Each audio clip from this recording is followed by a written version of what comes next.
دیگچے کا ڈھکن ٹھیک کرنے لگی۔ مرحومہ اس کی سگی بہن نہیں تھی، لیکن سگی بہن سے بھی بڑھ کر تھی، اور پھر ایسی جوان سال ناگہانی موت نے تو اہل خانہ کو بھی تڑپا دیا تھا۔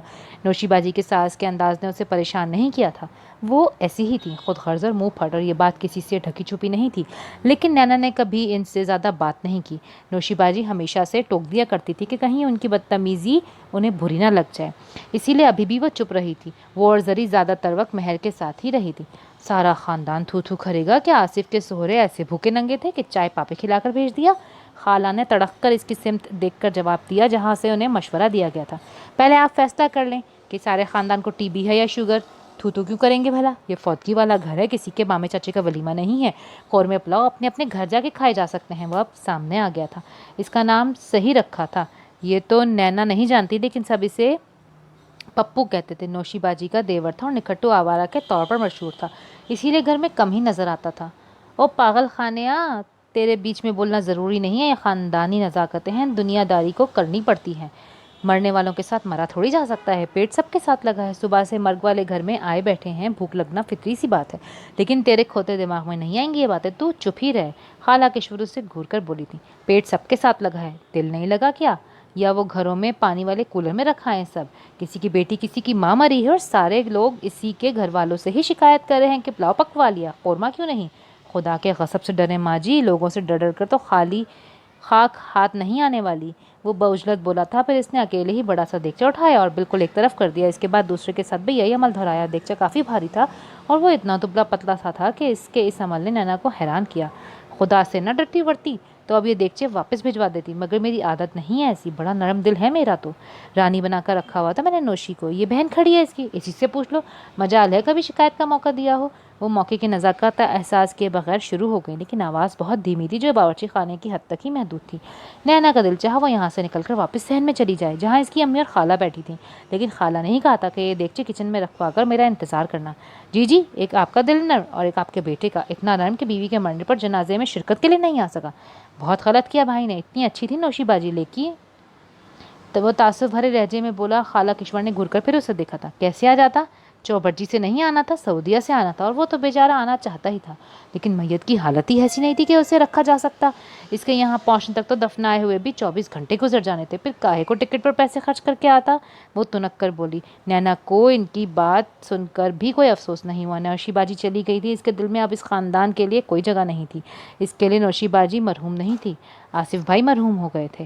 ماں جی جانے دیں یہ سب بیکار کی باتیں، آپ نے بھائی کو روک دیا کہ 2 مہینے بعد جب روزی کی شادی ہوگی تبھی آنا، ابھی آؤ گے تو ٹکٹ کے پیسے ضائع ہوں گے۔ آپ کو اور آپ کے بیٹے کو انسانوں کی نہیں ریالوں کی بہت فکر ہے۔ وہ لگی لپٹی رکھے بغیر بولا۔ ہاں ہاں، مرن جوگا ہوئے تھے، دفع ہو ادھر سے، نکل، شرم نہیں آتی ماں کو ٹوکے لگاتا ہے۔ نینا کی موجودگی کو محسوس کر کے وہ ذرا سا شرمندہ ہو گئی۔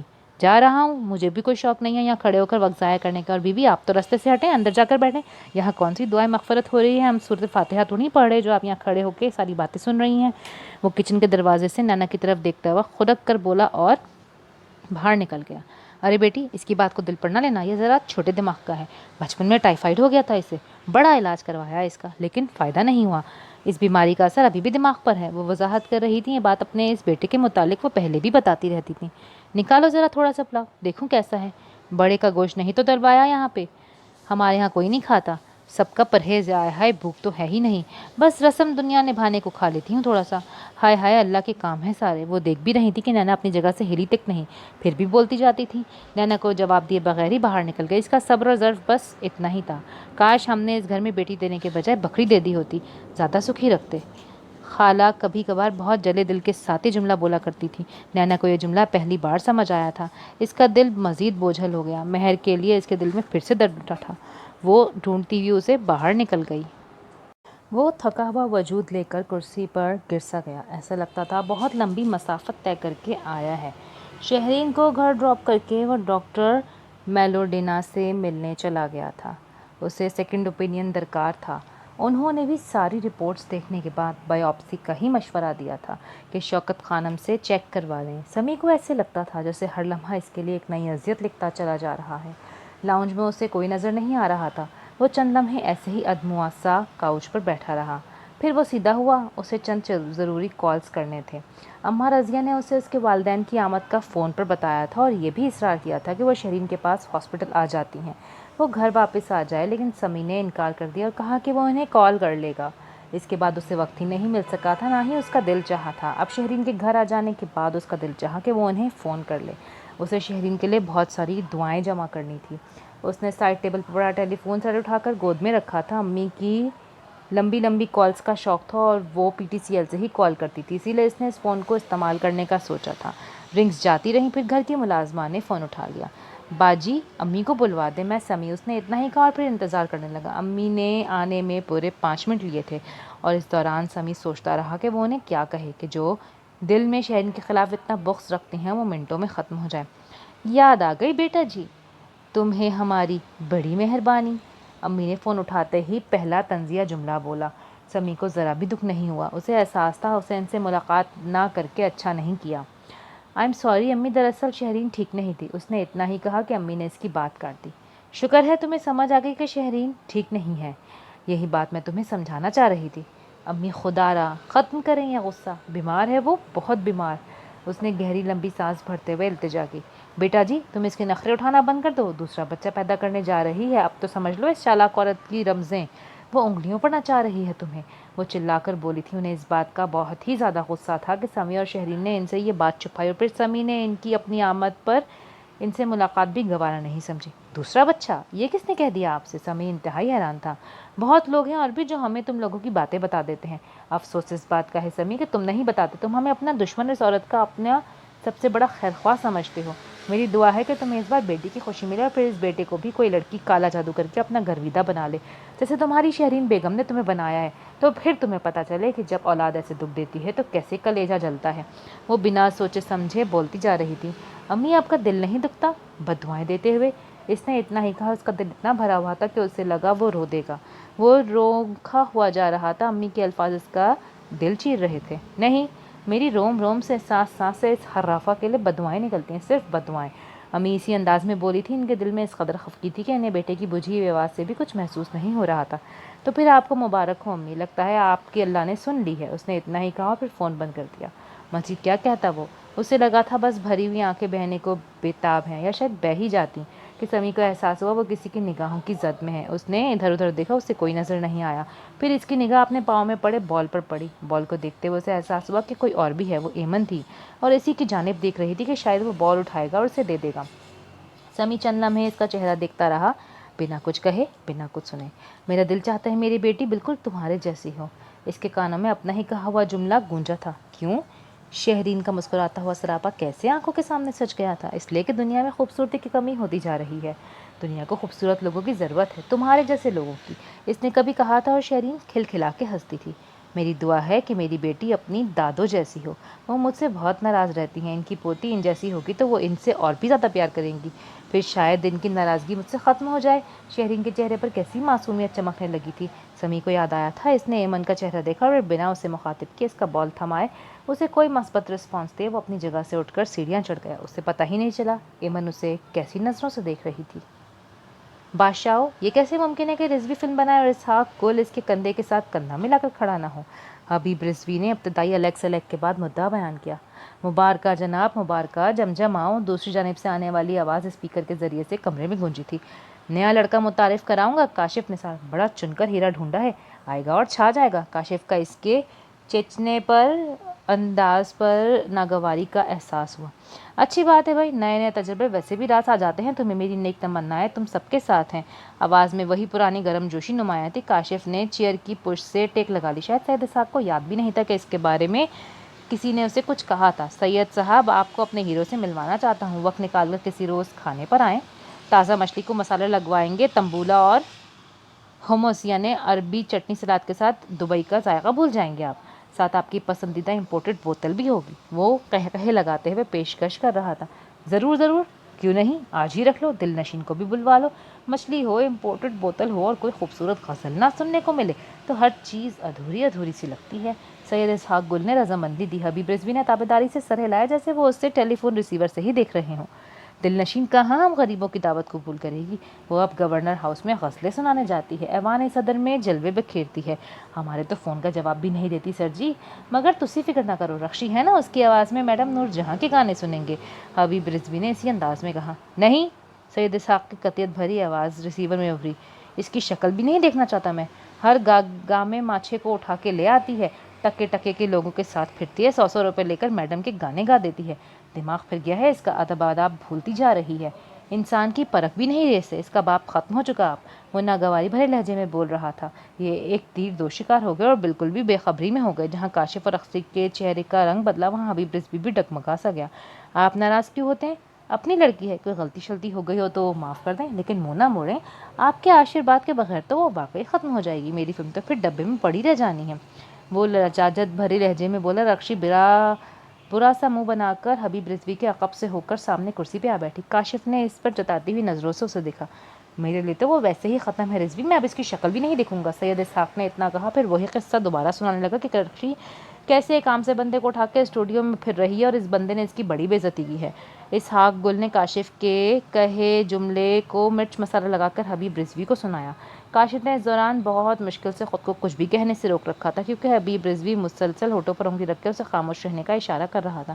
میرے منہ پہ کہتا ہے کہ مجھے فلم بنانی نہیں آتی، اور مجھے کہتا ہے کہ میں فلم بنا کے دکھاؤں گا کہ فلم بنتی کیسے ہے، اور مجھے تڑیاں لگا رہا تھا، اور وہ رخشی بھی اس کے ساتھ تھی، وہی لائی تھی اسے، وہ رخشی کل کی لڑکی جس کی دو ٹکے کی عزت نہیں تھی، جسے داتا دربار سے میں اٹھا کر انڈسٹری میں لایا تھا، عزت دلوائی، کام دلوایا، وہی میرے آنکھوں میں آنکھیں ڈال کر اس نیچ انسان کا ہاتھ پکڑ کر باہر نکل گئی۔ اب میں بھی دیکھتا ہوں کیسے فلم بناتے ہیں، اتنا ہی ماٹھا سمجھ رکھا ہے اسحاق گل کو، جس کا دل چاہے گا وہی منہ اٹھا کر فلم بنا لے گا کیا، اب یہ ہمیں ہمارے کام سکھائیں گے۔ وہ بہت غصیلے انداز میں بات کر رہا تھا، اور اس نے جس طرح سے الفاظ استعمال کیے اس سے کاشف کا پارا بھی بہت ہائی ہو گیا، رخشی کے چہرے کا تاثرات بھی بالکل بدل گئے۔ حبیب رضوی نے ان دونوں کو دیکھتے ہوئے پہلے فون کا اسپیکر اور پھر چند لمحوں بعد فون بھی بند کر دیا۔ اسحاق گل، تیری میری ختم ہو گئی، بس رخشی سے مک گئی تیری، اب تو میں 100% کاشف کے ساتھ ہوں، وہ سارے گوروں سے سکھاؤں گی جو فلم بنانے میں کام آتے ہیں۔